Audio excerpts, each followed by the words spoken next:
बहुत समय पहले की बात है। एक घने जंगल में चंद्रू नाम का एक सियार रहता था। वह कमजोर था और जंगल के बड़े जानवरों से डर कर रहता था। खाने की तलाश में वह अक्सर इधर उधर भटकता।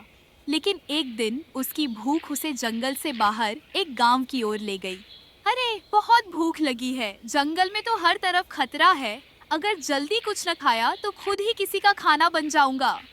वह दबे पांव गांव में घुसा, लेकिन तभी कुछ कुत्तों ने उसे देख लिया। हे भगवान, ये गांव के कुत्ते बहुत तेज हैं। भागो, नहीं तो ये मुझे मार डालेंगे। भागते भागते वह एक धोबी के घर में जा घुसा और धड़ाम, सियार एक बड़े नीले रंग के ड्रम में गिर पड़ा, जो कपड़ों को रंगने के लिए रखा गया था। जब उसने खुद को बाहर निकाला और अपनी परछाई देखी, तो वह चौंक गया। अरे, ये क्या हो गया? मैं पूरा नीला हो गया। अब वह साधारण सियार नहीं दिख रहा था, वह एक अलग ही जीव लग रहा था। तभी उसके मन में एक चालाक विचार आया। अगर मैं खुद को नहीं पहचान पा रहा, तो जंगल के जानवर भी मुझे नहीं पहचानेंगे। क्यों ना मैं इसे अपने फायदे के लिए इस्तेमाल करूं? अगले दिन जब वह नीला सियार जंगल में पहुंचा, तो वहां के जानवर उसे देखकर हैरान रह गए। यह कौन सा जीव है? हमने पहले कभी इसे नहीं देखा। यह तो कोई दैवीय प्राणी लगता है। सियार ने अपनी आवाज भारी और प्रभावशाली बना ली। जंगल के निवासियों, डरो मत। मैं भगवान का दूत हूँ। स्वर्ग से तुम्हारे बीच भेजा गया हूँ ताकि मैं तुम्हारी रक्षा कर सकूं। आज से तुम सब मुझे अपना राजा मानोगे।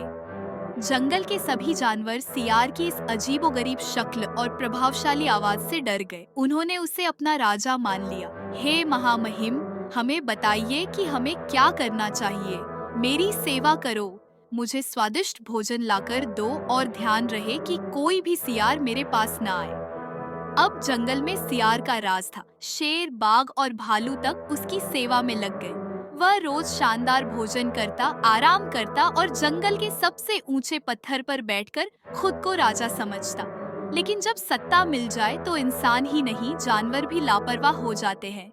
एक रात जब सियार आराम कर रहा था, अचानक दूर से कुछ सियारों की हुआ हुआ की आवाज आई। उसे अपने पुराने साथी याद आ गए। उसकी नसों में दौड़ता असली सियार जाग उठा और वह भी खुशी से चिल्लाने लगा, हुआ! बस यही उसकी सबसे बड़ी भूल थी।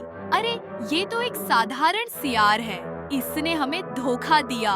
शेर, बाघ, हाथी, सभी जानवरों को समझ आ गया कि वे एक आम सियार के बहकावे में आ गए थे। उनका गुस्सा फूट पड़ा। इस धूर्त को जिंदा मत छोड़ो। सियार घबराकर जंगल से भागा, लेकिन अब कोई उसे नहीं बचा सकता था। उसके नीले रंग की सच्चाई सामने आ चुकी थी। वह अपनी जान बचाने के लिए जंगल छोड़कर भाग गया और फिर कभी वहां नहीं लौटा। झूठ और छल से मिली ताकत ज्यादा समय तक नहीं टिकती। असली पहचान छुपाने की कितनी भी कोशिश करो, एक न एक दिन सच सामने आ ही जाता है।